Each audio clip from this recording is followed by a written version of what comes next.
Hello, bruv. We return with Shakespeare's Sweetheart by Sarah Hawke Sterling. I don't remember the year it was written. 1905.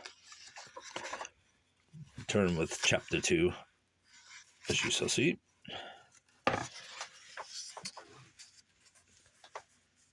It was a lover and his lass. May Day dawned fair and smiling on Stratford that year, and lads and lasses, as was their wont, rose early to greet it fittingly. As I went about my usual household tasks throughout the morn, I caught glimpses now and again of blithe youths and maidens, decked with flowers on their way to the Maypole. I heard snatches of gay song and peals of merry laughter, but always from afar. No lad came hastening to Shottery to beg Anne Hathaway as a partner for the Main. No maiden comrade came to lure her forth to share the merrymaking. I can scarce say I was grieved that this was so. Such a state of affairs had come to be so much a matter of custom to me that, as a rule, I thought not of it at all. But that May morning, something in the spring softness of the air, the sweet freshness of the earth, filled me with that sense of pulsating youth and love which comes even to the sad and solitary at this season. Conscious of a strange unrest, I found myself, as the day wore on, by the window. There I stood, gazing across the fields with their wealth of spring beauty toward the place where Stratford lay fair and smiling beyond. There was a strange wistfulness in my heart as I leaned upon the sill, almost hidden by the clustering vines. Standing there, I realized, as often before, with a quiet, sorrowful wonder, how little of the beauty and the sweetness of life had come to me. 25 May days had I seen as child and woman, and from the first to the present one I had spent them all alike in solitude and joylessness. No other lass in Stratford and Shottery, perhaps no other in England, I dared swear could say the same. But I knew why. I knew why. I shivered as if a sudden chill had come to me from the balmy May air, and I passed my hand drearily across my eyes. In the room below, I heard my Gradam, I'm guessing that's grandma, but could be Gradam, stirring about with a cheerful clatter. She and I alone lived in the cottage now, but it had not been always so. 6 months ago had ceased to beat the poor restless heart of one who, while she lived, had made our home tranquil, now an evil den of torture. Mad was she, that poor mother of mine, and had been since my earliest remembrance. Never had I seen either it is grandam's hair aught but silvered. Although when I was a little child she scarce could have been a very old woman, I knew now what had blanched those locks and made her aged before her time. I realized why I had been transformed into a grave woman while yet a girl in years. It was the care of my poor mad mother, sometimes gentle and harmless, but again brooding, violent, seeking with devilish cunning to murder us while we slept. Alack! I knew the very book of madness and its extremest tortures. I conned it, where other children learn happy and blessed things, at my mother's knee. What made her mad I never knew until she had become sane forever. On the night before her burial, I suddenly and softly asked my grandam the question. Grandam, I said, why was it? What drove her wits astray? I was looking down at the dead face, and it was as if I beheld my own in a glass. The clustering golden hair was mine, the oval outline of cheek and chin, the clear pallor of the complexion. The eyes were closed forever, but in life they had been as dark and somber as my own. My grandam saw, I think, the resemblance that I noted, and a shudder ran through her, whether at the thought or at my question I knew not. She looked at me with eyes at once fierce and pitiful. What makes thee ask that? She whispered sharply, and I noticed that her worn and knotted hands were clenched. What makes thee ask that?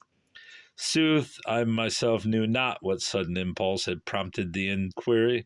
I made no answer, but stood as before, gazing into the still dead face, full of that strange, tranquil beauty which death always brings.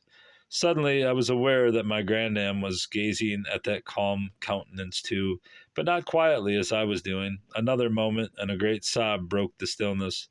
My grandam fell on her knees beside my mother's body and tenderly, tremulously lifted the stark left hand in hers. Then I saw that her shaking fingers strove to point out to me something on the still dead hand she held. What was it? For an instant I gazed, uncomprehending. Then suddenly I understood. I looked at my sobbing grandam in the eyes searchingly, gravely. The knowledge that she strove to convey came to me with a strange sense of familiarity. The dead hand had no wedding ring upon it, nor had I recollection of a father. I was a nameless child. And that was why, upon this May day, when the springtime called youth and love to make merry, that I stood alone and sorrowful, while the joy of the world passed by me. As in a vision far away, suddenly another sound broke melodiously across the low crooning of my grandam in the room below, across the twitter of the birds without, a sound which somehow seemed akin to the May Day itself in dauntless youth and frank delight. It was a young man's voice that I heard, mellow and joyous. Her beauty hangs upon the cheek of night like a rich jewel in an Ethiop's air. Beauty, too, rich for use, for earth too dear. At the same instant, the speaker came in sight. He looked up and saw me in the window, framed about with blossoming vines. I knew him at once. It was young Will Shakespeare. For a breathless instant we gazed at each other. I had often passed him in Stratford streets. He knew my name and my story. We had probably seen each other before 100 times, but never thus, face to face on a May morning that made all the world young. Never amid sights and sounds that spoke of love alone. In that moment, somehow, some way, all was told. With a strange rush of joy, I caught my breath, half sobbingly. I knew that I was no longer solitary and unloved. As for him, he bared his head and bent it low, just breathing words which I afterwards found were those of his Italian Romeus when he looked on the love of his life. It is my lady. Oh, it is my love. Then, cap still in hand, he raised his face towards mine and spoke in more ordinary fashion. Mistress Anne, greeting. Wilt come amain with me? I was flushed and trembling, and I could not answer at once. I realized that he had used the commonplace words to still my agitation, but I could not immediately avail myself of his consideration. Nay, I faltered at length. Aye. There I paused, and my face grew suddenly crimson. I remembered who and what I was. What right had I to such? Look at this. This is nice engraving. Joy. Moreover, he was a mere happy lad, I a sad, mature woman. The hard thought thrust itself upon me unbidden. There were numberless fair Stratford maidens, among whom he could find a more fitting May-Day sweetheart. Thou dost forget, I said at length, still faltering, although I strove to speak coldly. Thou dost forget. It is, I hesitated, then went on hurriedly. It is necessity that isolates me. It is thy choice that thou art solitary.